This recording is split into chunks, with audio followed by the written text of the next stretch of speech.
अब ये देखिए, आप छोटे बच्चे हैं, उनमें बड़ा वेग होता है, बड़ी शक्ति होती है। अगर उनको आप घर में छोड़ते हैं तो वो इस चीज को उठाते हैं, उसको पटकते हैं, ये चीज तोड़ते हैं, वो चीज फोड़ते हैं। आप उनको कहते हैं ये मत करो, ये मत करो। आप उनसे ये तो कहते हैं ये मत करो, लेकिन आप ये कभी नहीं कहते कि फिर क्या करो। और आपको ये पता नहीं है कि जब एक बच्चा एक गिलास को उठा के पटक रहा है तो क्यों पटक रहा है। उसके भीतर शक्ति है और शक्ति निकास मांगती है। अब कुछ नहीं मिलता तो एक गिलास को पटक रहा है। उस गिलास को पटकने से उसकी शक्ति निकसित होती, निकलती। लेकिन आपने कहा गिलास मत तोड़ देना, और वो गिलास तोड़ने से रुक गया। वो बाहर गया, उसने फूल तोड़ने चाहा, आपने कहा देखो फूल मत छू लेना, वो फूल भी नहीं छू पाया। अंदर गया, उसने किताब उठाई, आप बोले देखो किताब खराब मत कर देना। तो आपने उसे ये तो बताया कि क्या मत करना, आपने ये उसे नहीं बताया कि अब क्या करो।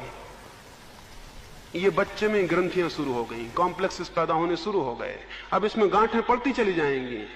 ये एक दिन गांठ ही गांठ रह जाएगा, इसके भीतर ये ना करो, वो ना करो, ये सब रहेगा। क्या करो इसे कुछ समझ में नहीं आएगा। मेरा कहना यह है सृजनात्मक उपयोग का, इसे ये बताओ कि क्या करो। अगर ये गिलास उठा के पटक रहा है, इसका मतलब है कि इसके पास शक्ति है, वो कुछ करना चाहता है।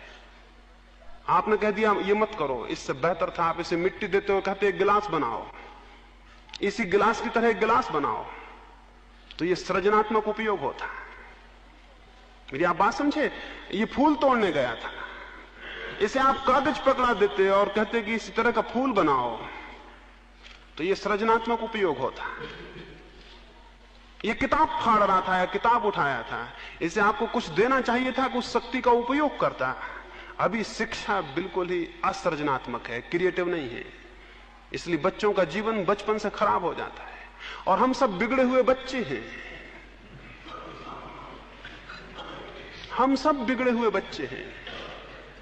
हम बड़े हो गए हैं, बस इतनी भूल है, बाकी हम बिगड़े हुए बच्चे हैं जिनका सब बचपन से सब बिगड़ा हुआ है।